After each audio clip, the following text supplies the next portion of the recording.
I need to ask you a question. Be curious, Drifters. Allegron's won the Brisbane Cup, but it's all Antino. Blake Shin, take a bow. Barraquil, Benny Allen hasn't moved. Broadside him, bobbed, won the Golden Rose. Pride of Jenny, trying to find the reserves at the 100. She's 3 in front of Mr. Brightside. It's all too late. Pride of Jenny has run them into the night. Switzerland, the big winner by 2.5 Bellatrix Star. He's down, Jolly Star. She is a star in the making. Jolly Star bolts in. It's all Isthmus. She's very smart and fast. That's a good crop. That is a phenomenal crop. Yeah. The crowd in that Pride of Jenny win is insane. I reckon it was all us. Oh, we're two hype men. Yeah. You know, we might be flying south, but Moonee Valley is rightfully our stomping ground. R&P every time we go, pretty much. Yeah. Tipping the card last time we were there. It was just good stuff, you know? Yeah. Geez, that was a weekend. Yeah. We came, we saw, we conquered. Winning premierships. Well, Jeez. wasn't- Jesus. that was 2 different weekends. Yeah, I know, yeah. Yeah. Well, yeah, so the first weekend was Friday night at the Valley. Saturday, thanks Swans.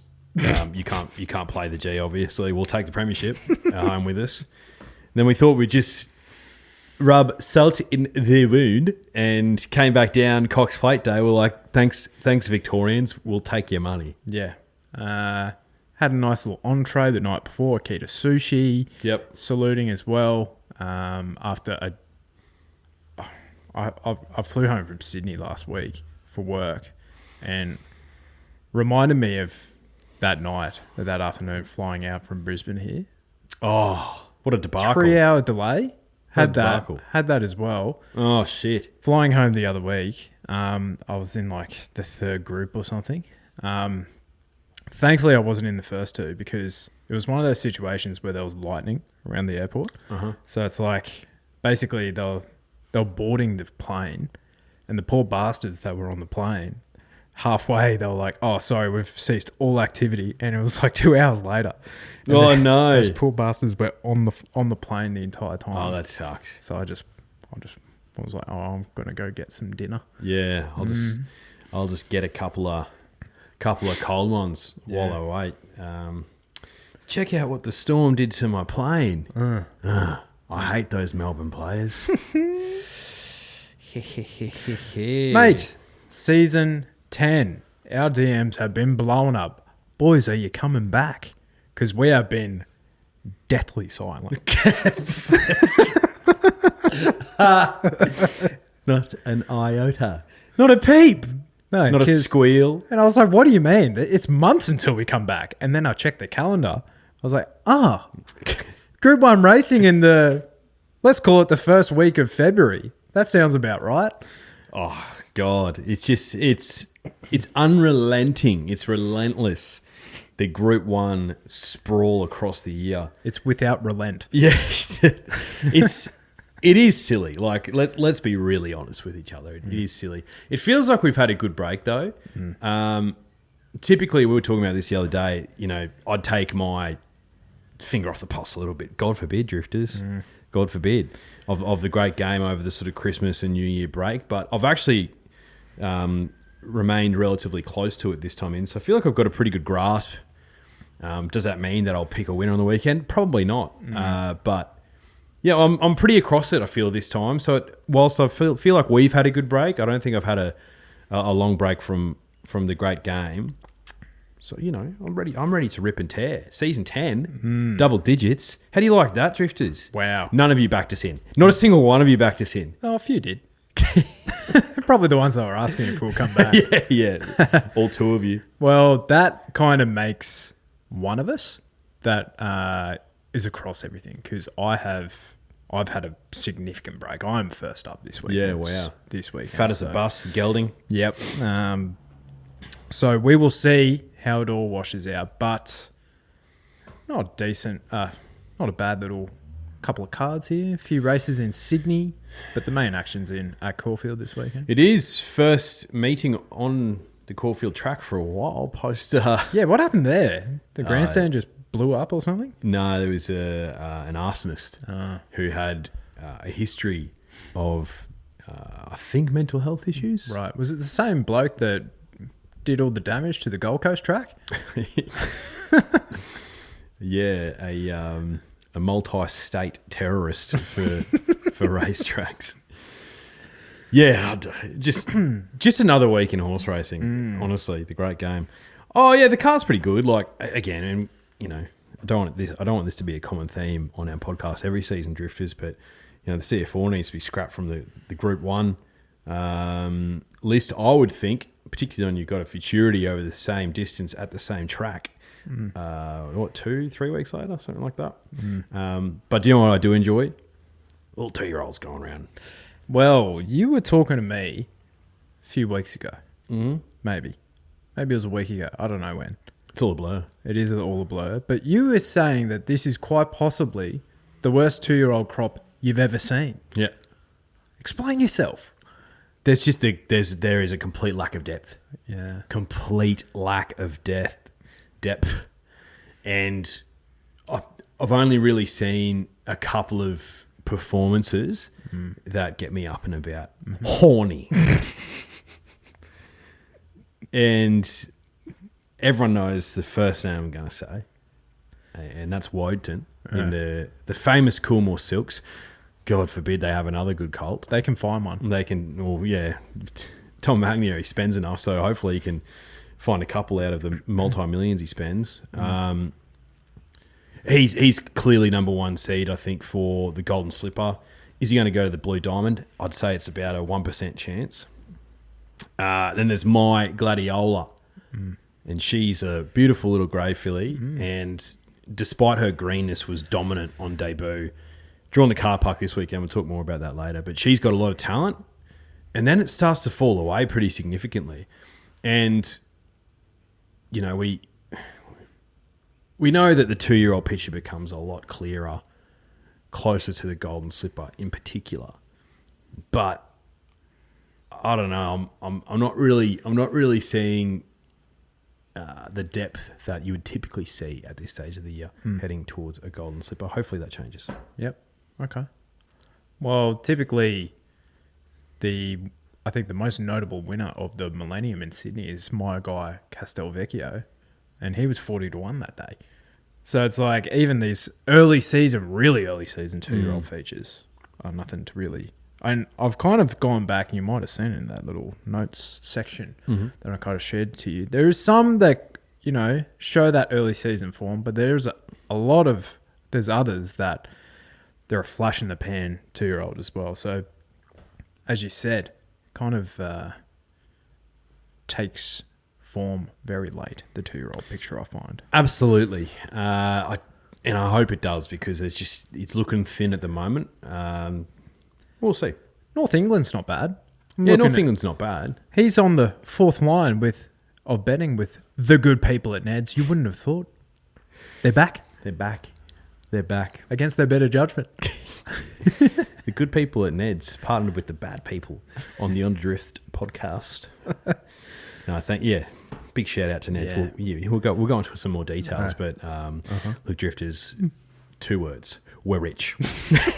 We are so loaded, filled to the brim with cash, swimming in it. Yep. Wouldn't that be nice? Okay. Well, how do you want to do this? We've been talking 2-year-olds. Let's kick it off. Let's kick it off with the 2-year-olds. All right. Now, I'm going to have next to no input here, so I'm going to be leaning on you quite significantly. But Caulfield, southerly winds up to 30 kilometres an hour this weekend in Melbourne. So keep that in mind and check your local guys to see how that will affect the track. Rail is in the true position. Should be a good track as well. I think there's a little bit of rain forecast in Sydney and Melbourne on the Saturday, but the damage should be done in terms of the goodness of the track. So, race 4, the Blue Diamond Prelude for the Colts and Geldings. Good Group 3, 1,100 metres set weights. Bodyguard won this last year, knocking off Stay Focused and High Octane. So a couple of C graders, if I'm being kind. Yes. You look at this field, and it's a perfect encapsulation of what I was talking about with with the lack of depth. The favourite's the obvious place to start, and that's the Godolphin horse. A Cummings Godolphin horse down in Melbourne, not with the Freedman's number 2, Aleppo Pine by Blue Point. I know you've got a mixed view on the Blue Points from memory. I've written this down somewhere. I just feel like when they get to that, he's had a nice debut win, but that was at Ballarat. Who'd he beat? Exactly. And who's here? I don't know yet.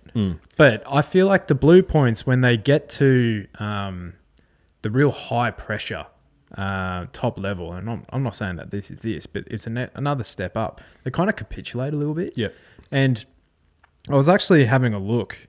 The most notable progeny of Blue Point. Now, Brazilian, who I actually saw win at Royal Ascot. Now, miler, middle distance type of horse in the Without a Fight Silks, beat that Godolphin horse, actually, who was well fancied on the day.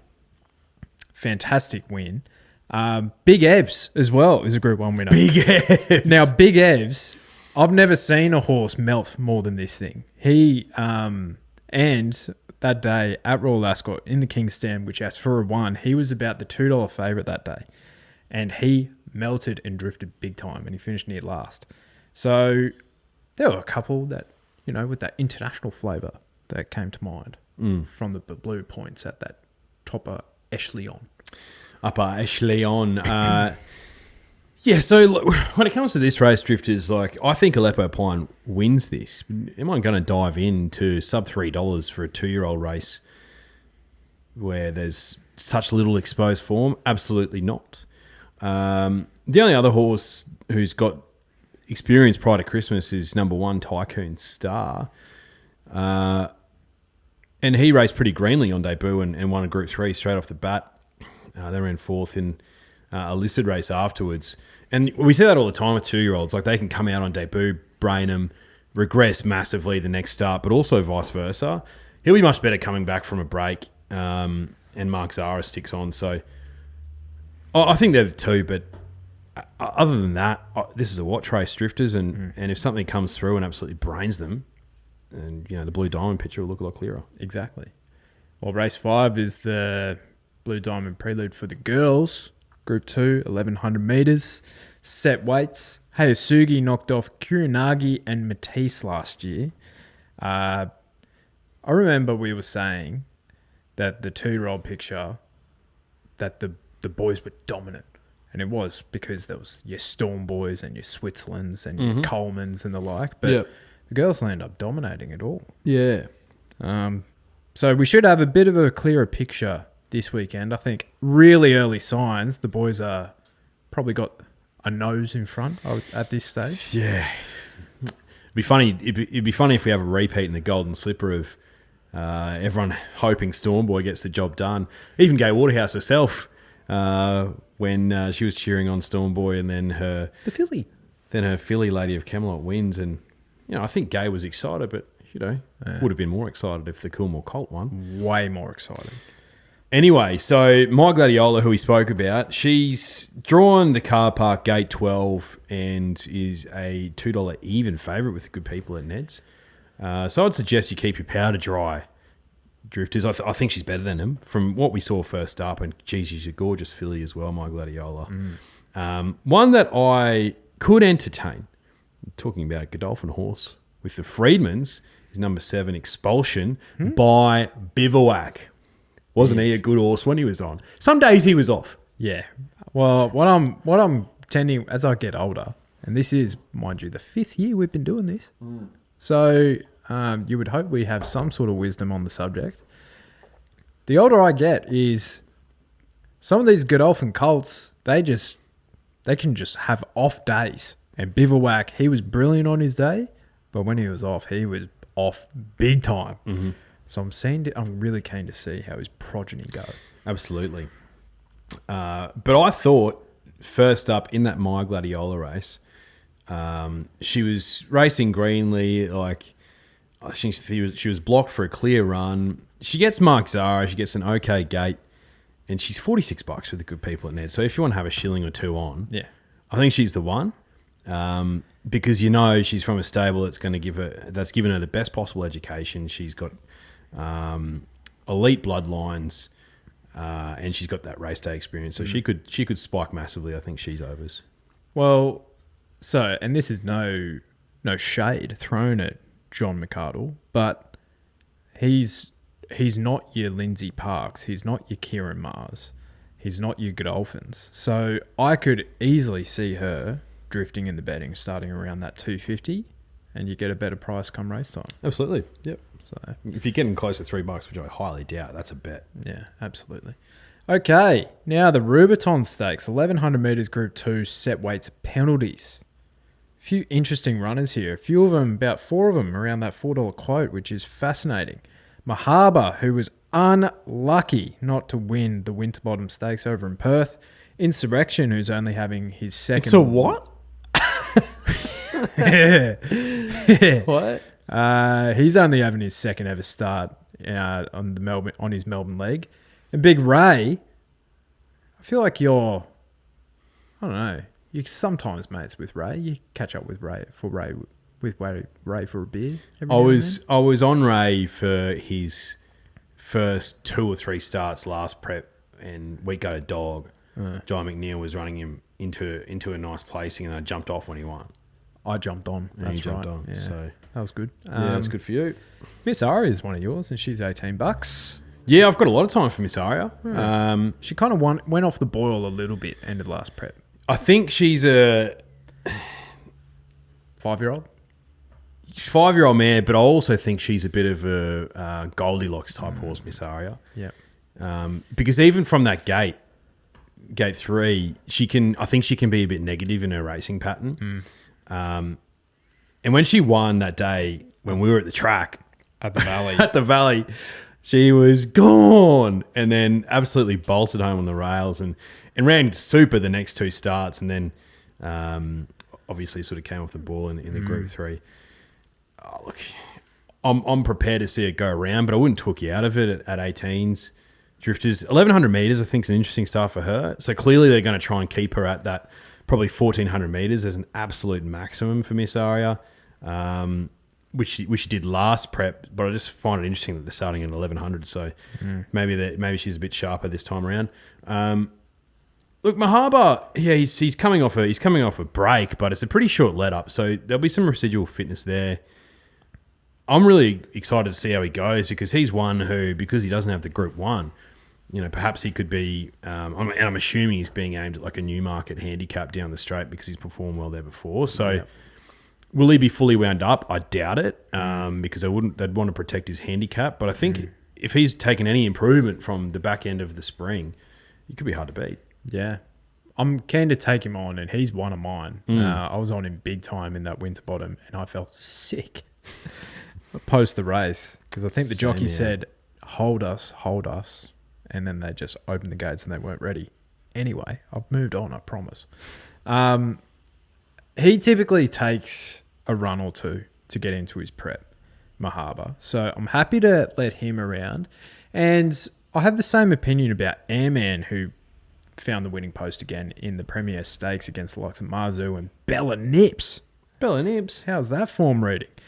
Where you look at his first up form profile, 6 attempts, 3 wins, 2/3, but he hasn't won first up for 3 preparations, Airman. So I'm thinking as he gets older, he might take a little bit. Insurrection, the erect one. 3 trials. Last one got me really interested against the likes of Mayfair. Really fascinated because he had the spring off. Things didn't quite go his way in the Winter Carnival. But prior to that, he had a nice little preparation in the autumn. So I'm happy to lean Insurrection's way. Barrier 2, Blake Shin, jump, lead, win. Can Blakey Bill get down to 55 kilos? Would that be his limit? He's 58. I know, but he typically rides Miss Aria. So I'm wondering if he was like, I prefer Insurrection, or if he was like 55 ain't for me this weekend. Probably not. Not this early. Yeah. Yeah. Because he pretty much could ride any horse he wants down in Melbourne. Yes, mate. Blakey Bill. Him and when the phone call goes in, it's Mark Zara on the other line. It's like, then they biff. Yeah. They biff to figure it out. Ma. Yeah, Insurrection on top selection for me. Who'd you go, Mahaba? I think Mahaba can win, absolutely. Miss Ari is at a price where I might have a shilling each way. 1x3. Maybe it's the year of the 1x3. Yeah. I think for me, I have a pretty strict policy about not backing things to place, but Depends the price. depends on the price. But those place markets are pretty dross at the moment, so Yeah. I don't know what my ethos is this year. Yeah. Find more winners, drifters. 'Cause I don't find enough of them. Yeah. All right. The Autumn Stakes is race 7 on the program. 1400 metre group 2. For the 3-year-olds, set weights penalties. You're an Angel Capital guy. He's the favourite here at $3.20. He gives me Celestial Legend vibes. Oh. In what way? Shows talent in his spring 3-year-old season, but comes back a much better horse in his autumn 3-year-old season. Interesting. So you have a high opinion of it. I just think that there's spots up for grabs in the 3-year-old Colt Brigade. I remember when we were talking, heading in, if we were to listen back at the start of our 3-year-old, I'll get it together, I promise. At the start of the spring last year, right? I reckon we're going like, this is one of the best 3-year-old crops of all time. And like that, it goes away real quick, doesn't it? It does. It really does. I think the sprinting crop for the 3-year-olds That's what I was going to say. Pretty good. I think they're pretty good. Yeah, I think they're pretty good. I think just in general, our horses at the moment are pretty dross, though. But when Private Life wins the Caulfield Guineas leading, where nothing's taken initiative, I'm like, oh. It's a bit dross, isn't it? Yeah, and then broadsiding kind of fails, and I'm like, oh, okay. He needs a wet track broadsiding, and that's what I mean. I think there's spots up for grabs, particularly when you have like the Australian and Randwick Guineas on the same day. Oh, yeah. What the hell? Really excited to see how he goes. I think he wins this race. Set weights and penalties, I hate those races, though. Jenny the Fox. Interestingly enough, Uncle Tony took her off Kieran Maher and gave her to Alex Ray. And her win in sort of mid-Jan at Cranbourne, go back and watch the replay if you haven't seen it, Drifters, because she gave him an absolute spanking, eased down. This is obviously a lot harder, Jenny the Fox, but at $15, she's one to keep an eye on. Two Done Hot's her sire, so same as broadsiding and a Fastnet Rock Dam. Fastnet Rock's a fascinating sire. Sire of Via Sistina, but he was a sprinter. Bizarre. But yeah, Angel Capital, $3.20. I'm keen to have a bet on him this weekend. Jenny the Fox, that maiden, only 2 weeks ago, 2 subsequent winners as well. So I think it's a decent... Not all maidens are the same. I know they are not. We've had a horse that it's won a maiden. Yeah. Yep. It's not the same as others. Evaporate the Top Weight's a fascinating horse. His last run on a racetrack was in the Cox Plate, believe it or not. And he was only 6 lengths away from the track record that day, and he was last. So I'll tell you what, we picked the eyes out of that race. He said Evaporate would run last, and he sure did. Yeah. I'm a fan of him. I'm probably not going to have a bet on him, but Barrier 3, I could see him going out and kind of like bullying his way. And he has the right jockey to do that on board with Mark Zara. The JRA Plate. Now, I was trying to place this race in previous years. I swear it was at like Moonee Valley or something. Maybe, I'm not sure. I don't know. Anyway, 1,600 metres, Group 3, set weights, penalties. Jeez, you have some resuming stayers here. Duke DeCessa, Warmonger. What else we have here? Kinesiology. They're probably the most notable. Then you have Munners, Moonamek, who I did see. He's had 69 starts, Moonamek. 11 at the track for 1 win and 1 third. And then Wings of Song. She just puts in every time, doesn't she? Like I said, have been keeping my finger on the pulse. You might recall me texting you or talking to you the next day about Wings of Song winning at a big price in Cranbourne. Because I remember looking at the form and thinking to myself, what the hell is she doing here? And she's at a big price. And just completely forgot about it. Ended up jumping on Brazen Lady and Wings of Song nuts are on the line. So when I saw that she was coming back after 8 weeks in a benchmark 100 over 1,600 metres at Flemington, and she was like $4, I was like, huh? And your boy might have had a decent bet on Wings of Song, and she just only got pipped in a race that was absolutely walked, which isn't her jam. This is a mile race, and I think for her, she's a 2,000 metre horse, so she wants to truly run a strong mile. Will she get that here? Well, any race with Buffalo River, you'd think would have some speed. She's at $10. She's drawn absolutely dross, so you know where she's going to be in the track. But I think she's a mare with a lot of talent. I think she's one of those ones who, depending on what she does, the rest of the prep could be aimed at the handicap mile races. But I think she's a 5-year-old mare type operator. So in the springtime will be much better. But she's got talent. Wings of Song for mine. I'm gonna have something on her. Agreed. I think that was a nice little prep up run. 8 weeks between runs. So yeah, $10. I'll have some of that. The CF Orr is race 8 on your programs. 1,400 metres, Group Race 1. 9. Race 9, rather. Group 1, weight for age. Mr. Brightside, $2.50 here. Mm-hmm. Interesting. Yeah. Oh, he's the one to beat. He's the one to beat. Like, considering his last effort on a racetrack, where that's arguably one of his best wins, that Champions Mile. Yeah. That was fantastic. Mm-hmm. $2.50, he's at Caulfield. Track distance, he's 6 tries, 5 wins, and a second.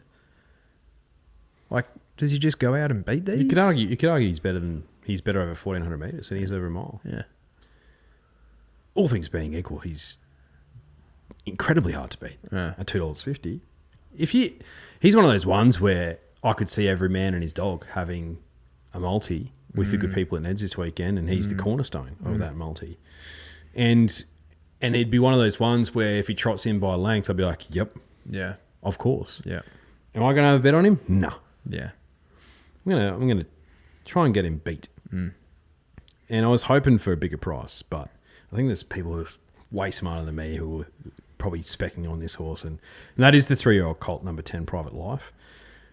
Yeah, I agree. Didn't like his win in the Caulfield Guineas. Didn't like it. He still won it. He still won it though. Yeah. And then I think I might have said on the podcast, I'm like, you know what? I think this guy will go sneaky well in the Champions Sprint. And he ran 5th. He ran really well. Only beaten just over length. Bunch finish in a Group 1, typically, like you wouldn't say that's a good thing, but if he's there or thereabouts with our best sprinters, Gate 1, Chris Waller bringing him down to Melbourne. There's some clear intent there, and I think Chris Waller trying him down the straight tells me that Chris clearly thinks this guy's got some versatility, and probably was considering him for a Newmarket handicap stint, I'd say. But maybe he's thought to himself, geez, that Australian Guineas is going to be pretty weak. I'm going to have a crack at that. What I didn't realise, I looked a bit into his breeding. Aliana Tilde. His dam by Snitzel. This is one of those weird Snitzel ones. She's placed 3rd in a Sydney Cup. Oh. Yeah, right. One of those weird Snitzel ones. So he's by Written Tycoon. So he's got weird sort of bloodlines where he probably does profile to be more of a miler than a sprinter, Private Life. But do you know why? This is me just thinking out loud, right? Because Coolmore own this horse. Do they wear those silks when they're not bred by Coolmore? No, so I did ask them about that when I was over there because I was fascinated. I was like, you see the purple ones with the white sort of trim. Merchant Navy ones. Yep. You see the blue with the orange. You see this and stuff like that. And I think it's different members of the Coolmore interests who have their own silks. But Coolmore in general will just will default to the Navy. Yeah. Gotcha. Okay. But Interesting. yeah, fascinating. Yeah. Okay. Because I saw Written Tycoon. He's a Yulong stallion, right? Yes. Yeah.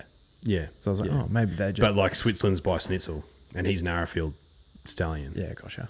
But was he bred on the farm? I don't know. It could be that. I don't know. But I think it's just different interests within the Coolmore conglomerate. If you know, let us know. But interesting. So yeah, I'm gonna have a spec on him, but like I'm not overly interested. I think the other one that at a big price that I think could run a bolt with the blinkers back on is Southport Tycoon.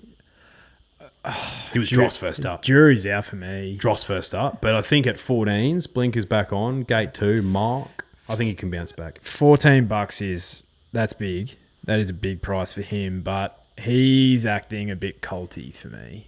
I think he's. I would be too. Yeah. I want to see him do it again. Yeah, and he's just had a weird prep. In terms of like a bit of a speed map for you, I'll put something together for you, Drifters.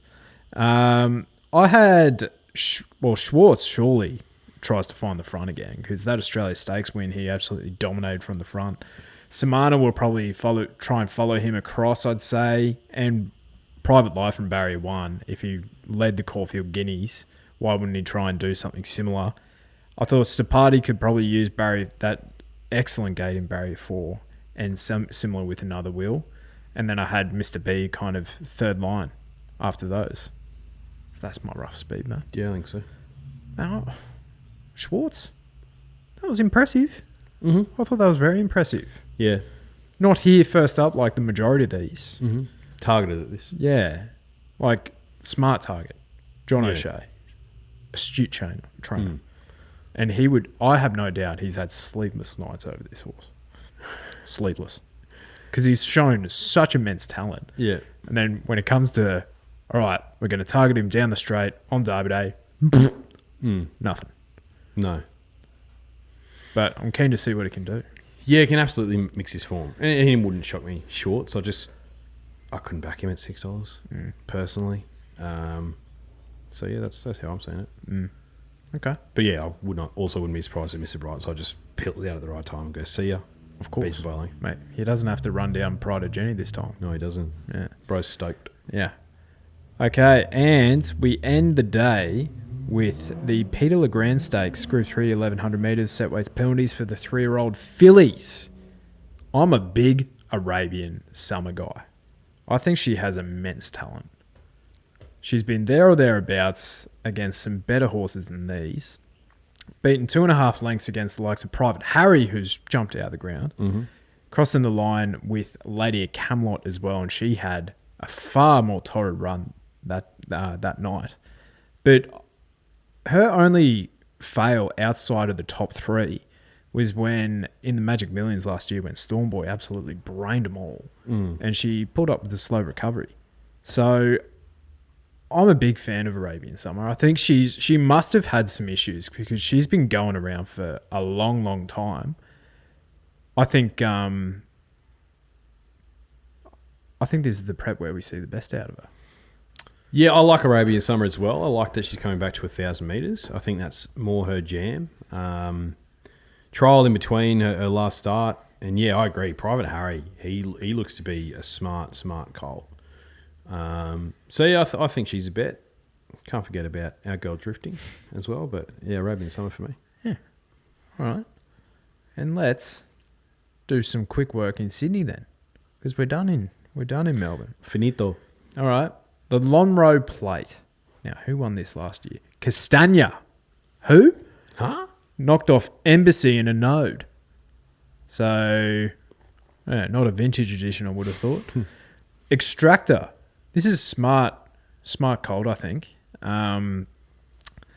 Just got too far back in its only debut run behind the likes of North England, who I think is second favourite in the Golden Slipper in Ned's markets.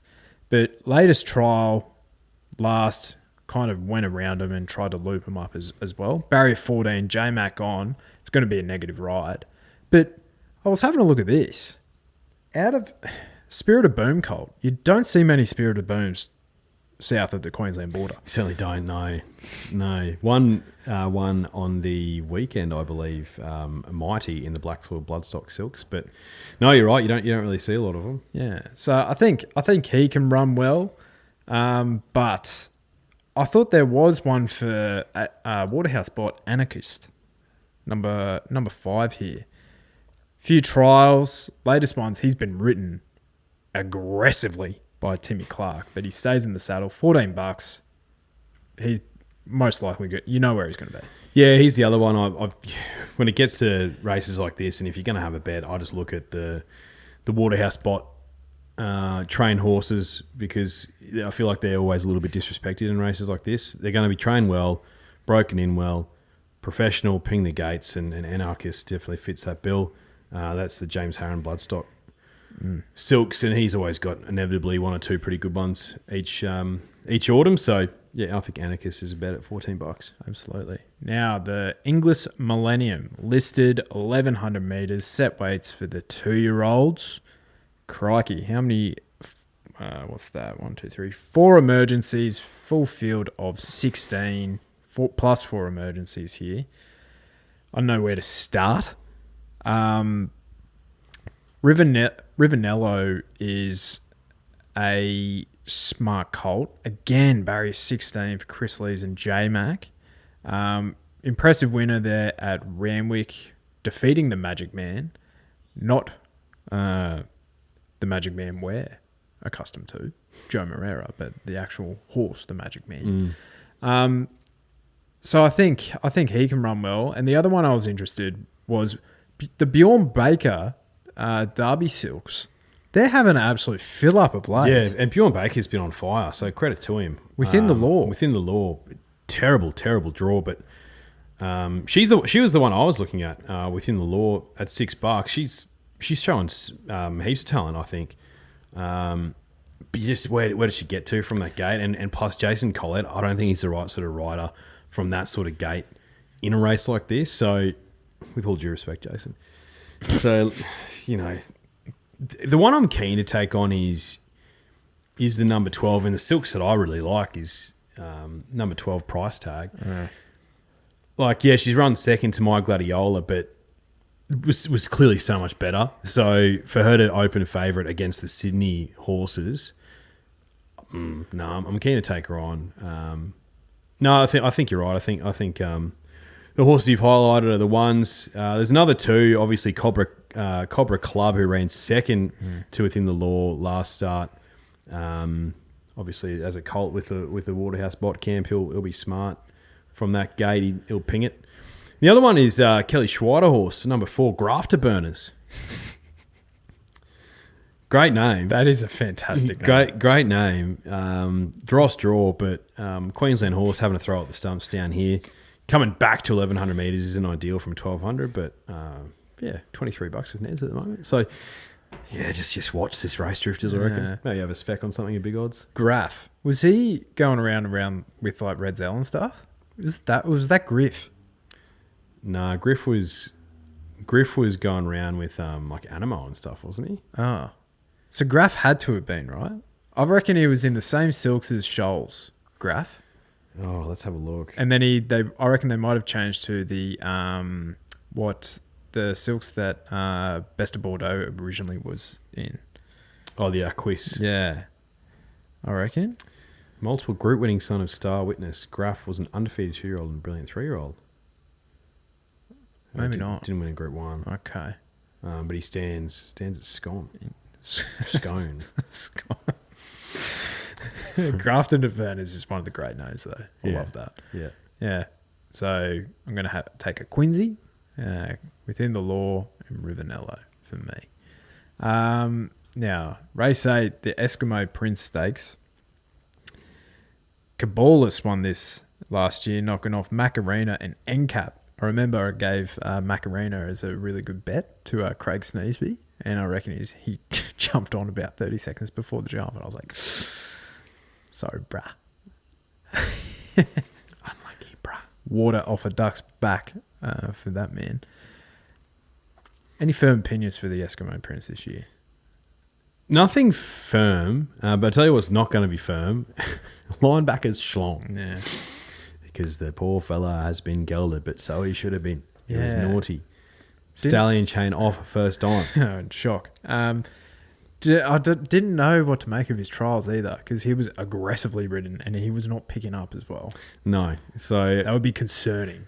right up there with the most fascinating runners this weekend, linebacker, because, you can't geld them twice. You really can't. Aside from that, really excited to see how number 5 Public Attention goes.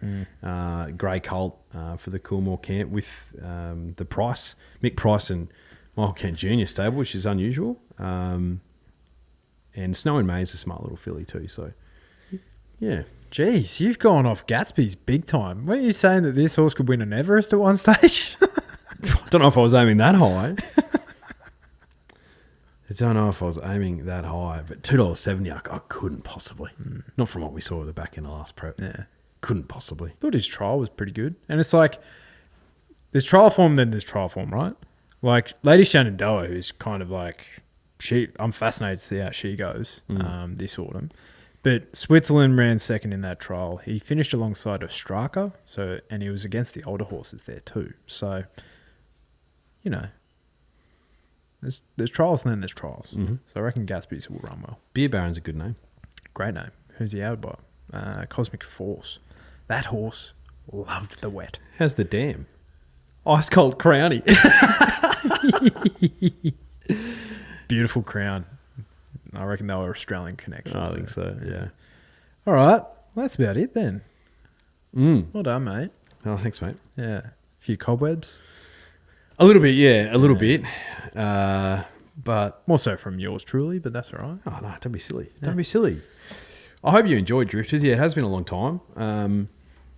Before you know it, it'll be bloody Golden Slipper, and then before you know it'll be Queen Elizabeth, and then before you know it'll be Melbourne Cup. So it's always good to get into it. And do you know what? When autumn's in the air, guess what else is in the air?